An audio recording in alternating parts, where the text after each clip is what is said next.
नमस्कार दोस्तों, स्वागत है आपका इंस्पिरेशन आईएएस के ऑनलाइन प्लेटफॉर्म पे। आज है 15 अगस्त 2023। आज हम सभी भारतीय आज़ादी का अपना 77th इंडिपेंडेंस डे मना रहे हैं। आप सभी को इंडिपेंडेंस डे की हार्दिक शुभकामनाएं। चलिए स्टार्ट करते हैं अपना daily news analysis. Daily news analysis में आज हम हिंदू, इंडियन एक्सप्रेस और पीआईबी से कुछ इंपॉर्टेंट आर्टिकल्स को डिस्कस करेंगे, which is very important from the UPSC point of view.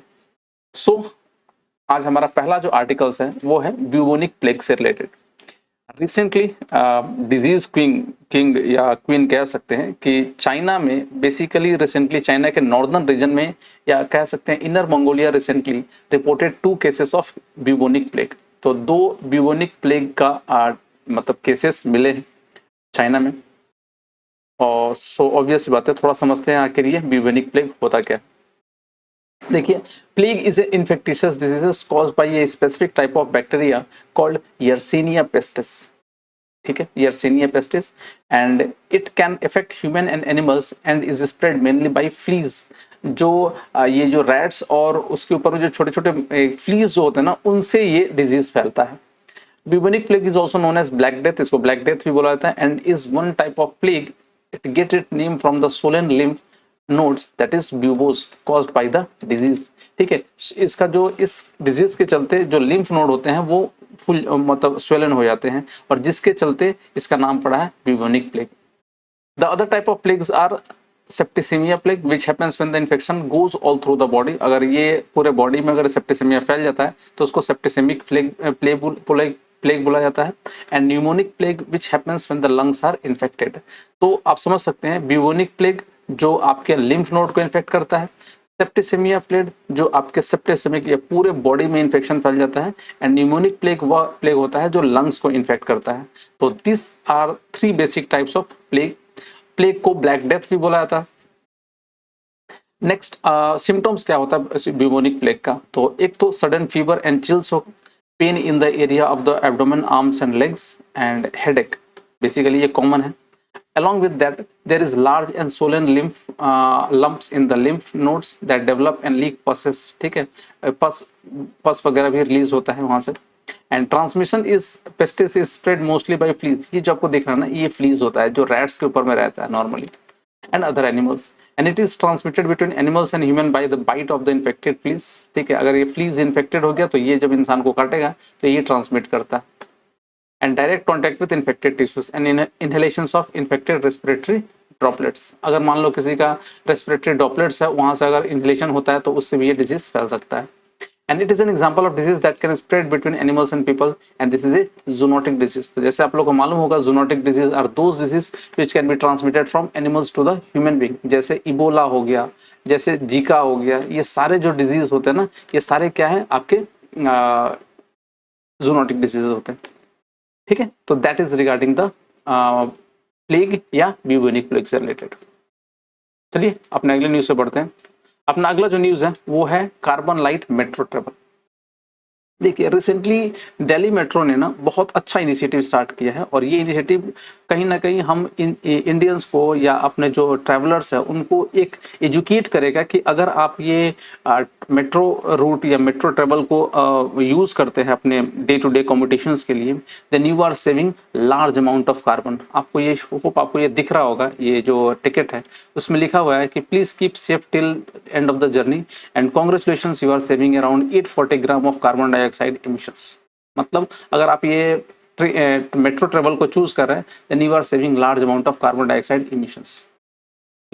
तो ये एक तरह से लोगों को अवेयर कर रहा है। हो सकता है आने वाले टाइम में लोग इस मेट्रो का और ज्यादा से ज्यादा इस्तेमाल करेंगे, और हम इस पॉल्यूशंस में, दिल्ली में जो पॉल्यूशंस हो रही है यहाँ पर, आपको मालूम होगा, आई एम श्योर कि अगर आप यहाँ रहते होंगे तो आपको मालूम होगा कि बहुत सारे जो आज दिल्ली की जो कंडीशंस है वो सबसे पॉल्यूटेड रीजन्स में आती है।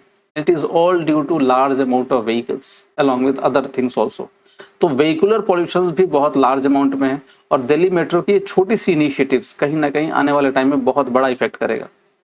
सो बात है, समझते हैं थोड़ा ये है क्या। The Delhi metro rail corporation DMRC recently unveiled a pioneering initiative called Carbon Light Metro Travel to educate passengers about their significant contributions towards reducing carbon emissions by choosing metro trains। अगर आप मेट्रो ट्रेन्स को choose कर रहे हैं, then you are saving large amount of carbon dioxide। Hope आपको ये content समझ में आ रहा होगा। So that is regarding the DMRC. So news ये है कि DMRC Metro Rail Corporations recently unveiled a pioneering initiatives called Carbon Light Metro Travel to educate passengers about their significant contributions toward reducing carbon emissions by choosing metro trains. It is a new initiative of the DMRC to help people understand their contributions to the reducing carbon dioxide emissions by opting for metro rail services.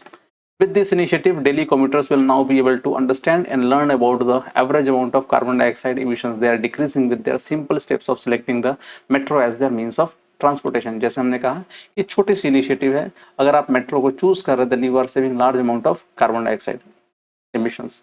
The amount of carbon dioxide will be calculated based on comparisons to road-based motor vehicles. It also aims to persuade commuters to choose an environmentally friendly methods of transportation over motorized alternative, thereby supporting a cleaner and more ecologically balanced environment. This initiative is in line with the Government of India's Mission Lifestyle for Environment. ठीक है, तो government of India के जो initiative है mission lifestyle for environment that is life, इसका एक छोटा सा पहल है जो मेट्रो ने स्टार्ट किया। ये बहुत अच्छा इनिशिएटिव है। नेक्स्ट की फैक्ट्स क्या है मिशन लाइफ के बारे में, तो थोड़ा समझ लेते हैं। It is an India led global mass movement to nudge individuals and community actions to protect and preserve the environment. देखिए अगर हम इन्वायरमेंट को हमें बचाना है तो सिर्फ सरकारों को नहीं, हर इंसान जो भी इस धरती पर रहता है उसे अपना कॉन्ट्रीब्यूशंस देना पड़ेगा। उसे कुछ ऐसे मेथड को चूज करने पड़ेंगे जिससे हमारे इन्वायरमेंट में पॉल्यूशंस कम हो, चाहे वो छोटा सा ट्रैवल से लेकर बड़े बड़े इंडस्ट्रियल लेवल तक हो। तो हर इंसान को अपना रोल प्ले करना पड़ेगा, तभी हम इन्वायरमेंट के इस प्रॉब्लम से बच सकते हैं। तो इंडियन गवर्नमेंट की बहुत अच्छी इनिशिएटिव्स है to start the mission that is mission life. It was launched by the Indian Prime Minister on 26th UN Climate Change Conference of the Parties in Glasgow in November 2021. The program hopes to mobilize 1 billion Indian as well as people in other countries to become individuals who practice sustainable lifestyle. The global movement will showcase sustainable goals and climate actions taken by the countries and individuals around the world. It makes the fight against climate change democratic, in which everyone can contribute with their respective capacities. It emboldens the spirit of P3 model, that is pro-planet peoples, and its functions on the basic principles of lifestyle of planet for the planets and by the planets. So this is regarding the mission lifestyle या life. Aim क्या है? Aim is to follow a three-pronged strategy for changing people's collective approach towards sustainability. Like number one, nudging individuals to practice simple yet effective environment-friendly actions in their daily lives. That is demand. दूसरा, enabling industries and market to respond swiftly to change demand, that is supply, and to influence government and industrial policy to support both sustainable consumption and productions policy. So these are important provisions regarding the mission life. Hope आपको समझ में आया होगा। चलिए अपने अगले news पे बढ़ते हैं। अगला जो अपना न्यूज है वो है स्टीरियो स्पेसक्राफ्ट से रिलेटेड। रिसेंटली न्यूज ये आई है कि नासा की जो सोलर टेरेस्ट्रियल रिलेशंस ऑब्जर्वेटरी है that is stereo A spacecraft, जिसको लगभग 17 साल पहले छोड़ा गया था, वो हमारे धरती का पहला फ्लाई पास किया है। मतलब पहली बार वापिस से धरती से घूम के गया है ये स्पेसक्राफ्ट। समझते हैं थोड़ा इसके बारे में। स्टीरियो स्पेसक्राफ्ट के बारे में बोला जाता है। It is a pair of stereo that is solar terrestrial relations observatory spacecraft were launched on October 25, 2006 from फ्लोरिडा's Cape Canaveral Air Force Stations, and the two spacecraft were situated in sun's orbit. Stereo A, that is ahead, and Stereo B, that is behind. आगे और पीछे की तरह ये दो spacecraft launch किए गए थे। The dual spacecraft mission accomplish its major goal by delivering the first ever stereoscopic view of our star. हमारे धरती का हमारे स्टार का जो सूर्य का जो स्टीरियोस्कोपिक व्यू है, इसका मेन मिशन यही था। And on February 6, 2011, another significant milestone was achieved as both Stereo A and B reached a remarkable 180-degree separations in their orbit, which gave us the full sphere image of the sun. तो ये sun का एक full sphere image इसने दिया था। Getting it? So this was the most important what do you call it, the missions which was given to this Stereo aircraft. Next, stereo significance क्या है? It will synthesize its view with those from NASA's and the European Space Agency Solar and Heliospheric Observatory (SOHA) and NASA's Solar Dynamic Observatory (SDO). Its distance from Earth changes throughout the flyby. It will optimize its stereo visions for different size solar features at different times to adjusting the focus on several million mile wide telescope. It will allow scientists to understand how the coronal mass ejections magnetic field evolve on its way to Earth. तो धरती तक की जो coronal mass ejections होता था उसका changes या उसका फीचर कैसे बदलता है, तो इसकी भी स्टडी ये हमें जानकारी ये स्टीरियोस्कोपिक व्यूज देगा। नेक्स्ट ये कुछ इमेज है जो आपको दिख रहा होगा जिसमें स्टीरियोस्कोपिक ए और बी दोनों के बारे में दिखा रहा था कि कैसे कैसे इनकी मूवमेंट हो रही है। और ये सूरज का एक एक होल आप समझ सकते हैं स्फेरिकल इमेज इसने दिया था। These are those spacecraft, that is A observatory orbital view and B observatory orbital view। तो आपको समझ में आएगा। चलिए अपने नेक्स्ट न्यूज पे चलते हैं। नेक्स्ट जो अपना न्यूज है that is Aditya L1 and it is India's first solar mission. Aditya L1 has recently reached the space port in Sriharikota. Sriharikota तक पहुंच गया है, हो सकता है आने वाले टाइम में इसको लॉन्च किया जाएगा। सो आदित्य L1 है क्या? तो Aditya L1 is the first space based Indian mission to study the sun. सूरज को पढ़ने का सबसे पहला इंडिया का जो मिशन है।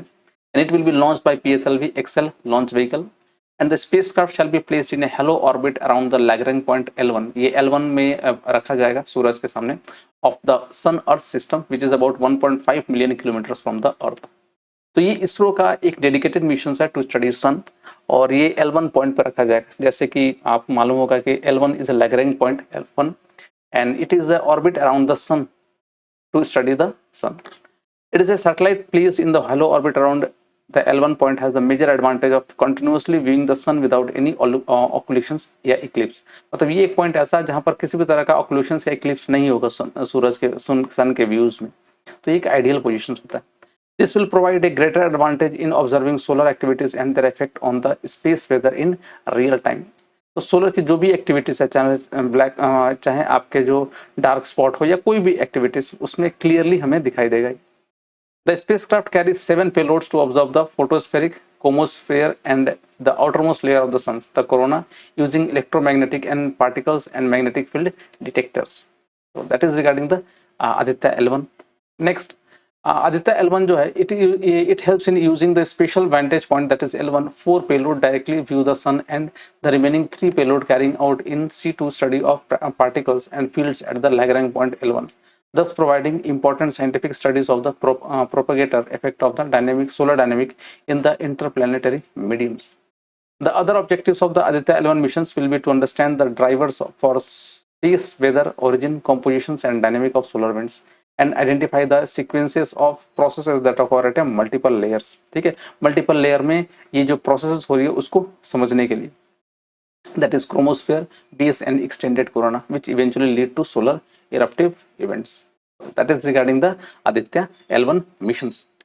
नेक्स्ट कुछ फीचर्स इसके लैग्रैंज पॉइंट के बारे में बोला है। तो Lagrange point also known as Lagrange points और librations point are specific locations in space where the gravitational force of two large bodies such as the planets and its moon और planets and the sun produce enhanced region of gravitational equilibrium। In these points, the gravitational pull from the two bodies creates a stable or quasi-stable region where a third smaller object can maintain a relatively constant position relative to the larger bodies। And there are 5 primary Lagrange points labeled L1 through L5 in a Sun-Earth system। That is the regarding Lagrangian points। Next, L1 जो point है, it was found by mathematicians Joseph Louis Lagrange। It is located about 1.5 million kilometers inside Earth's orbit between the Sun and the Earth। The L1 point of the Earth, this one is the L1 point। हो आपको समझ में आ रहा है? This is L1, this is L2, this is L4, L3 and L5। And the L1 point of the Sun Earth system gives a clear view of the, आपको समझ में आ रहा होगा कि L1 point एक ऐसा पॉइंट होगा जहां पर सूरज की क्लियर व्यू दिखेगा, जहां पर किसी भी तरह का इक्लिप्स का कोई चांसेस नहीं है, without any occlusions। Once that the L1 missions reach the L1 Lagrange point, it will be injected to a hollow orbit। A hollow orbit is a type of orbits that allow the satellite to remain in a stable position between Earth and the Sun। तो आपको समझ में आएगा। So this is regarding the Aditya L1 missions। So that's all for today in daily news analysis। आज के लिए इतना ही। And if you want the PDF lecture of this video, then you can download from our Telegram channels at Inspiration IAS। You can also follow our social media page like Facebook, Instagram, and YouTube channel for such other video contents। Thanks for watching, and please do subscribe to our YouTube channel and our Facebook page for such other video contents. Thanks for watching. Please do take care of yourself.